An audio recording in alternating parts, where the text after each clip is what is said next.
Hello everyone, welcome back to crack companion, आपका ultimate guide for IGNOU exams.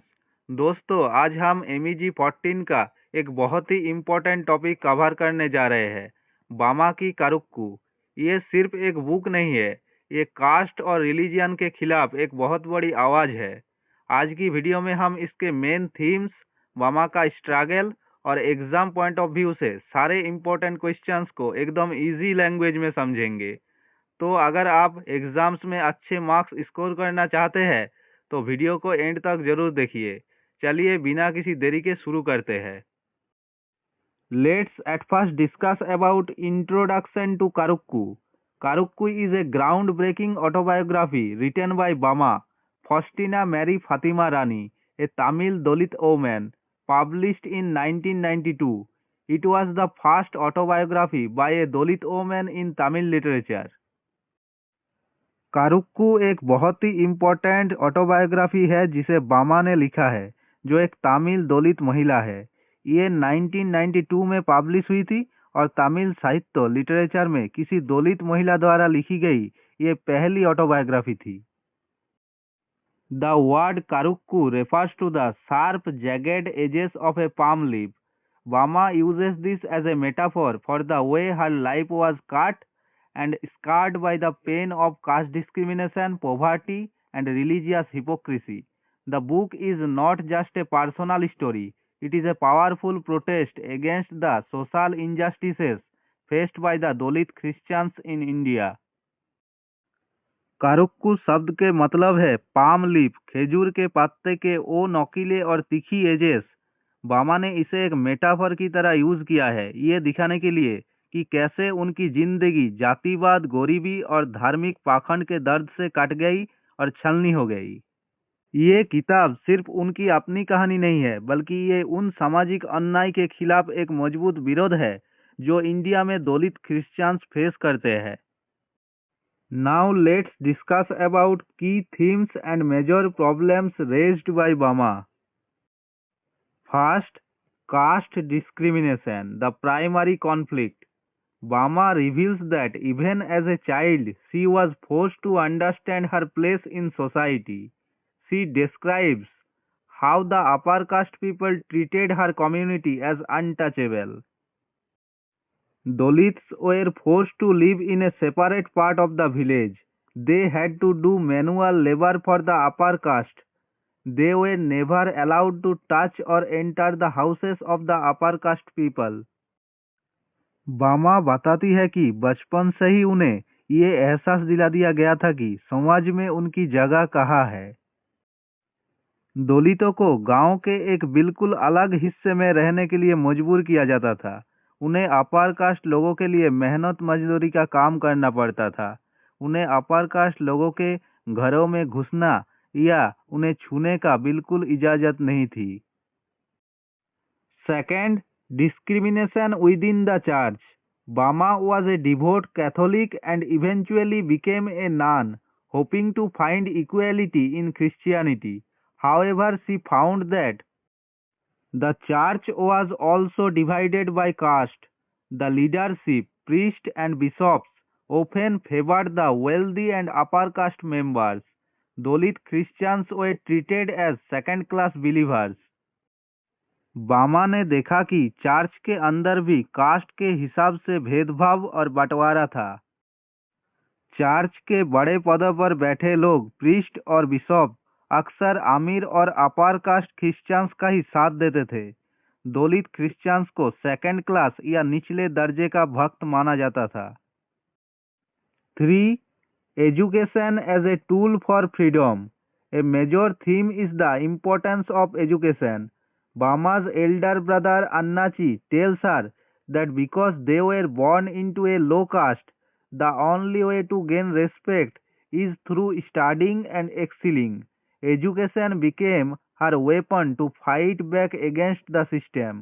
उनके बड़े भाई अन्नाची ने समझाया कि लो कास्ट में पैदा होने की वजह से इज्जत पाने का सिर्फ एक ही रास्ता है, खूब पढ़ना और आगे बढ़ना। इसके बाद शिक्षा और एजुकेशन ही उनका वो हथियार बन गया जिससे उन्होंने इस भेदभाव वाले सिस्टम के खिलाफ लड़ाई लड़ी। 4. Gender and poverty. Bama discusses the double oppression faced by Dalit women. They are oppressed by the upper caste because of their caste and by men within their own community. She describes the hard life of Dalit women who work in the fields from dawn to dusk for very low wages. बामा ने दलित औरतों द्वारा झेले जाने वाले double operation के बारे में बात की है। वो बाहर कास्ट की वजह से दबाई जाती है और घर के अंदर अपनी ही कम्युनिटी के मर्दों द्वारा। वो उन औरतों की मुश्किल जिंदगी दिखाती है जो सुबह से शाम तक खेतों में कड़ी मेहनत करती है और उन्हें बदले में बहुत कम पैसे मिलते हैं। Now discuss about Karukku as an autobiographical narrative. As an autobiography, Karukku is unique for several reasons. Language. Instead of using formal pure Tamil, Bama wrote in the Dalit dialect. This was a revolutionary act that gave a voice to her community's culture. बामा ने formal या शुद्ध Tamil use करने की बजाय दलित dialect में लिखा। ये एक क्रांतिकारी कदम था जिसने उनकी कम्युनिटी के कल्चर को एक नई पहचान और आवाज दी। Non linear structure. The book does not follow a strict timeline from birth to old age. Instead it moves back and forth between childhood memories, her time as a nun and her eventual decision to leave the convent. ये किताब birth से लेकर बुढ़ापे तक की कोई सीधी timeline follow नहीं करती। इसके बजाय ये कभी बचपन की यादों, कभी नान वाले समय और कभी कॉन्वेंट छोड़ने की फैसले के बीच आगे पीछे चलती है। Voice of the collective. While it is her story, Bama speaks for the entire Dalit community. She uses we as much as she uses I. भले ही ये उनकी अपनी कहानी है, लेकिन बामा पूरी दलित कम्युनिटी के लिए बोलती है। वो किताब में I, मैं के साथ साथ we, हम शब्द का भी बराबर यूज करती है। Now let's discuss about question 1. Discuss the oppression and discrimination reflected in Karukku. Bama illustrates oppression through several vivid incidents. The humiliation of the elder. She recalls seeing a village elder carrying a small packet of snacks for an upper caste man by the string, making sure not to touch the packet itself. This sight, which initially made her laugh, later made her feel deep shame and anger. बामा अपने बचपन का एक किस्सा याद करती है जहां उन्होंने देखा कि गांव का एक बुजुर्ग अपर कास्ट लैंडलॉर्ड के लिए स्नैक्स का पैकेट एक धागे से पकड़कर ले जा रहा था ताकि वो उस पैकेट को टच ना करे। इस दृश्य को देखकर पहले तो उन्हें हंसी आई, लेकिन बाद में उन्हें बहुत ज्यादा शर्म और गुस्सा महसूस हुआ। Economic slavery. Dalits were expected to do all the hard work, farming, cleaning for very little pay. They were often paid in leftover food or grain rather than fair wages. दलितों से ये उम्मीद की जाती थी कि वो सारे मुश्किल काम जैसे खेती और सफाई करे, लेकिन उन्हें बदले में बहुत ही कम पे मिलती थी। उन्हें अक्सर सही मजदूरी, फेयर वेजेस के बजाय बचा कुचा खाना या थोड़ा सा अनाज दे दिया जाता था। Educational barriers.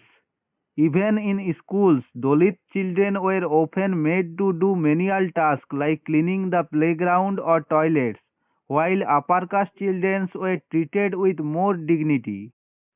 यहाँ तक कि स्कूल्स में भी दलित बच्चों के साथ भेदभाव होता था और उनसे प्लेग्राउंड या टॉयलेट साफ करवाया जाता था, जबकि अपर कास्ट बच्चों को इज्जत और डिग्निटी के साथ रखा जाता था।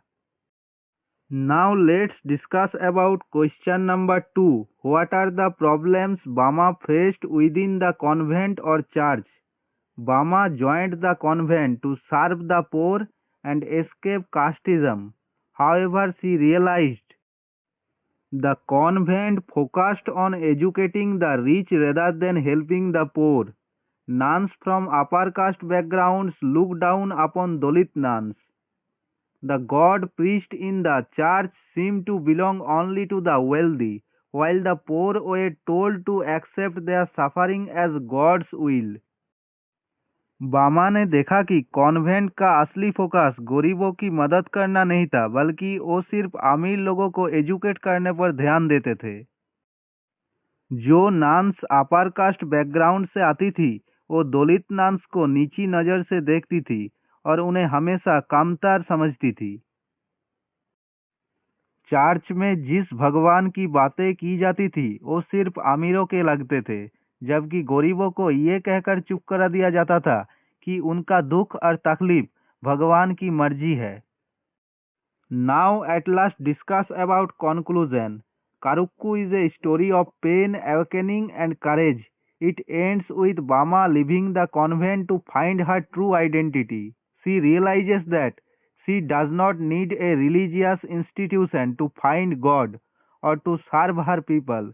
The book remains a vital piece of literature because it challenges the reader to look at the ugly reality of caste that still exist in modern India. It is a journey from victimhood to empowerment. कारुक्कू दर्द और pen, जागरूकता और awakening और हिम्मत, कारेज की एक कहानी है। इसका अंत और एंड तब होता है जब बामा अपनी असली पहचान ढूंढने के लिए कॉन्वेंट छोड़ देती है।